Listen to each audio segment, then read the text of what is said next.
Chegamos então na nossa segunda aula da mentoria. E se você chegou aqui, muito provavelmente você não é novata no caminho da espiritualidade e não precisaria de grandes definições sobre o sagrado feminino. Porém, não tem como a gente trabalhar com um carro se a gente não sabe o que é um carro.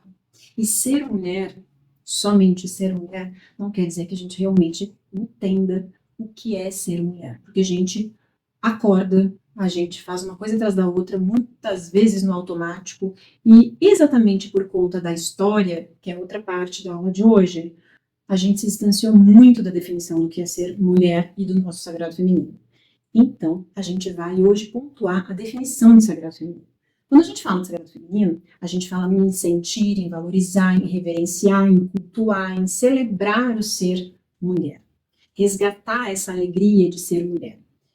Esse empoderamento de ser mulher. E quando a gente fala sobre isso, principalmente no celebrar, cultuar e ostentar, enaltecer, a gente engloba também outras pessoas nesse processo, independentemente do gênero. Então é importante a gente ressaltar aqui que para cultuar a deusa e o feminino, enaltecer o feminino não precisa necessariamente ser do gênero feminino. Então a gente pode, sim, ter homens fazendo esse processo, cultuando e enaltecendo o sagrado feminino, ok? Esse é o ponto de partida, então, da nossa definição. Depois disso, a gente vai fazer o quê? Ir mais fundo. Quando a gente vai mais fundo no sagrado feminino, aí sim a gente precisa olhar para o gênero, não é mesmo? Então, o ser mulher. Então, o que é o sagrado feminino dentro do ser mulher? A gente pode olhar isso sobre dois grandes pilares. O primeiro, o pilar do plano físico. E o segundo, o pilar do plano espiritual. Então, quando a gente fala em sagrado feminino, no plano físico, a gente tem primeiro a fisioanatomia do sagrado feminino, que engloba o nosso corpo, a estrutura corporal, a forma do corpo, quais os significados que a gente traz para a forma do nosso corpo, as referências que a gente tem de corpo feminino e todas as significações que vêm com isso, né? E todas as emoções que vêm com isso também. E quando a gente fala nisso, a gente também lembra, né, que o nosso corpo é formado por órgãos, por células, e cada pedaço do nosso corpo vai ser importante ser olhado, acolhido dentro do sagrado feminino com uma função muito específica dentro do ser feminino, ok? Quando a gente fala no plano físico também, a gente tem que olhar não só para a fisioanatomia. Então, a gente tem a anatomia, que é essa parte da forma do corpo, e a gente tem a parte da fisiologia. Né? A fisiologia feminina é uma fisiologia cíclica, então ela já vem trazendo toda a parte dos ciclos, que vão estar muito ligados com os ciclos da natureza. É o que nos conecta, né, com a natureza, na verdade. Né? Então, a gente vai ter aulas específicas sobre ciclicidade feminina, né, como a da lunar, por exemplo, uma ferramenta linda para que a gente consiga se organizar dentro da nossa ciclicidade fisiológica. E aí a gente tem, dentro também do pilar físico, a gente tem a ecologia feminina, que eu chamo de ecologia feminina, que é o quê? O nosso organismo, então, físico, plasmado nesta dimensão, e envolvendo os nossos outros corpos sutis, ele está interagindo com outras formas de vida ao nosso redor e com o meio ambiente. Então, ecologia feminina. Então, a gente também tem que olhar para o sagrado feminino, sabendo que ele não está sozinho no espaço, no ambiente. Ele é um ser energético, físico e espiritual dentro de um ecossistema. Não é mesmo? Daí a gente precisa olhar para isso também, saber lidar com essas trocas que o organismo feminino faz com os outros organismos, não só humanos. Isso precisa ser salientado.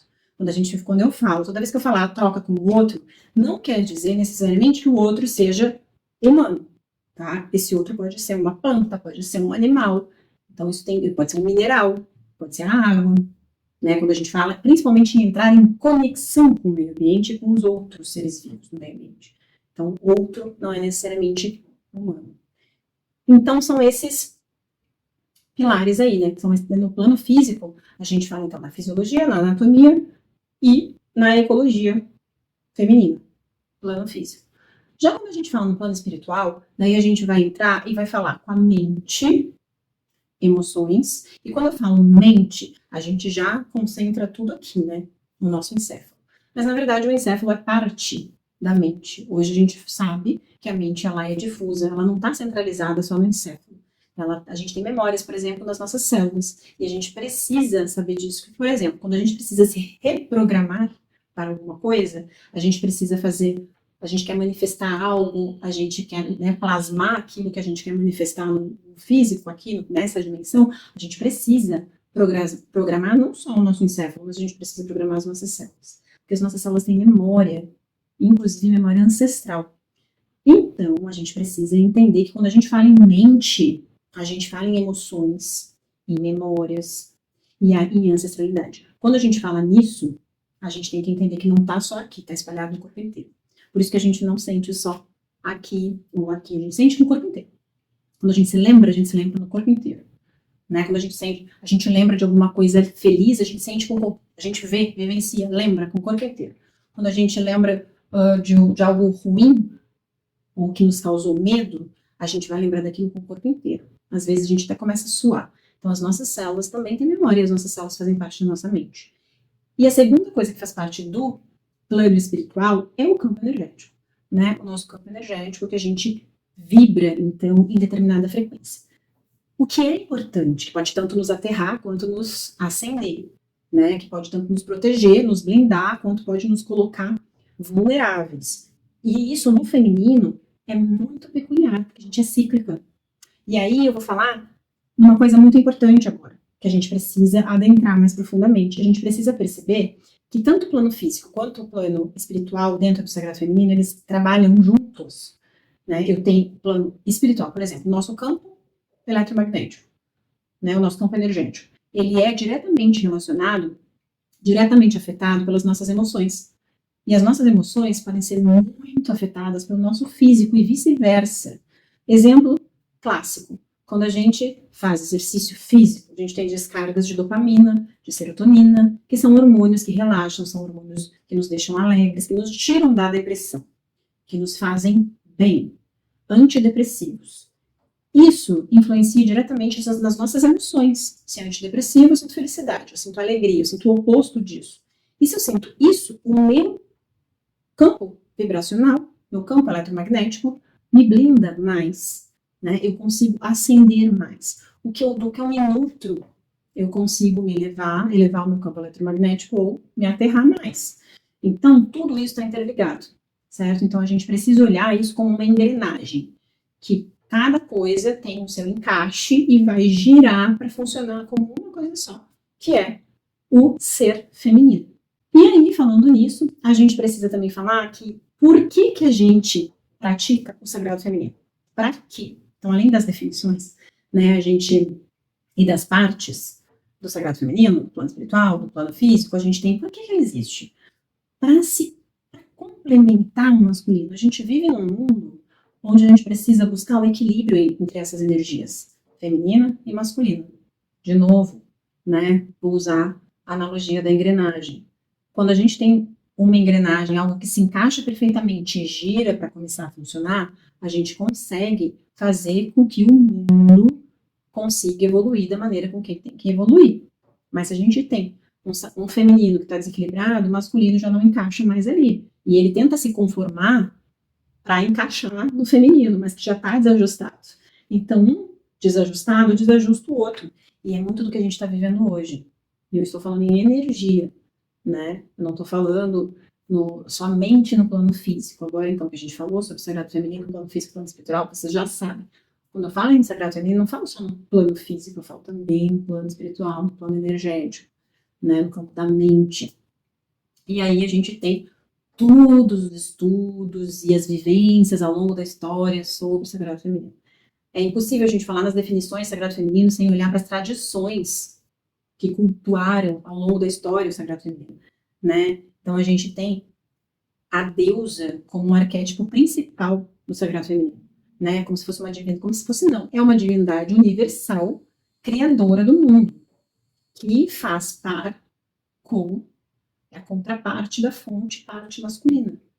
Não é mesmo? A gente passou culturalmente a olhar a fonte como masculina, mas na verdade a fonte tem sua parte masculina e a parte feminina também, né? O dual em equilíbrio. E o sagrado feminino, ele concentra muito da sua definição, né, na personificação de algumas características bem femininas, características e qualidades do ser feminino, certo? Ciclicidade, a maior delas, né? A gente precisa olhar para isso. Quando a gente vivencia o sagrado feminino, a gente vivencia a ciclicidade. E para isso a gente tem ferramentas para se organizar e se compreender como mulher e como cíclica, né? E a maior ferramenta sobre isso é a mandala lunar. Nos conectando com o nosso ciclo fisiológico, a gente se conecta mais com ciclos da natureza, lua, estações do ano, né? Até a ciclicidade dos vegetais, né? Das frutas, da época das frutas. A gente começa a entender e se conectar mais. E uma pessoa, uma mulher conectada com o ambiente e com os outros seres, ela fica mais intuitiva, que é outra qualidade do feminino. Uma mulher que não está conectada com o entorno dela, ela perde, ela não está tão intuitiva. Não estando tão intuitiva, ela não fica tão sensível. Não ficando tão sensível, ela não consegue perceber algumas coisas bem sutis e não consegue fazer as curas que ela precisa, nela mesma e nas outras pessoas.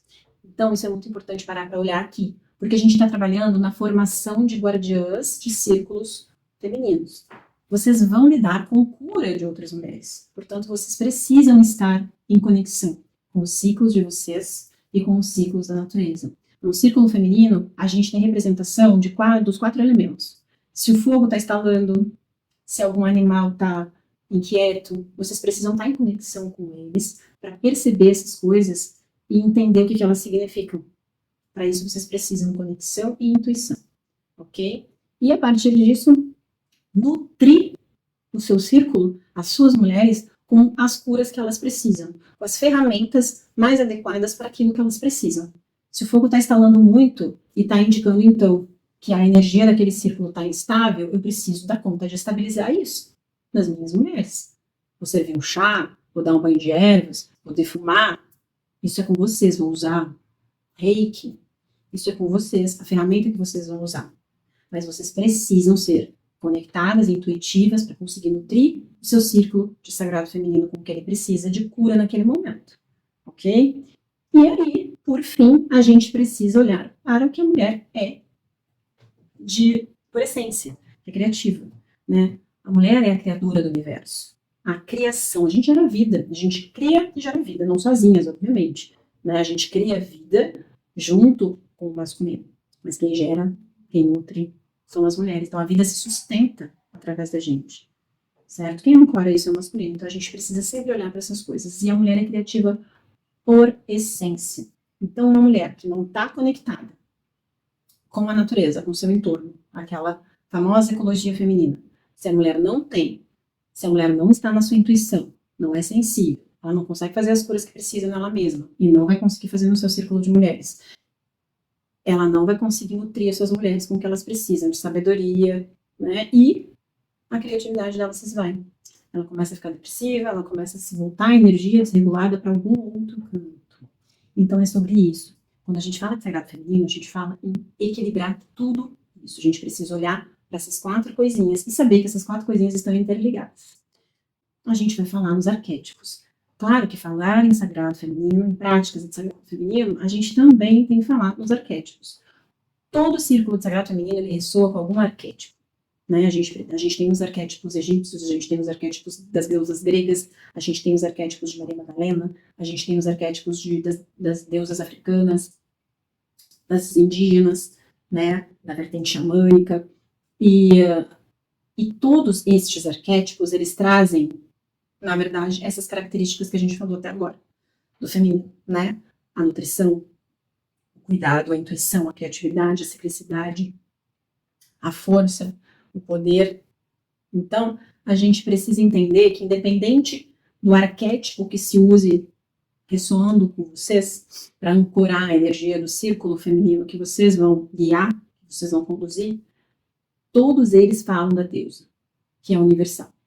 Todos eles. É como se fossem partes de um grande mosaico, né? Cada uma com sua qualidade mais gritante, né? Porque cada uma das deusas, elas têm uma qualidade mais gritante, uma característica mais gritante, mas não quer dizer que ela não tenha as outras também.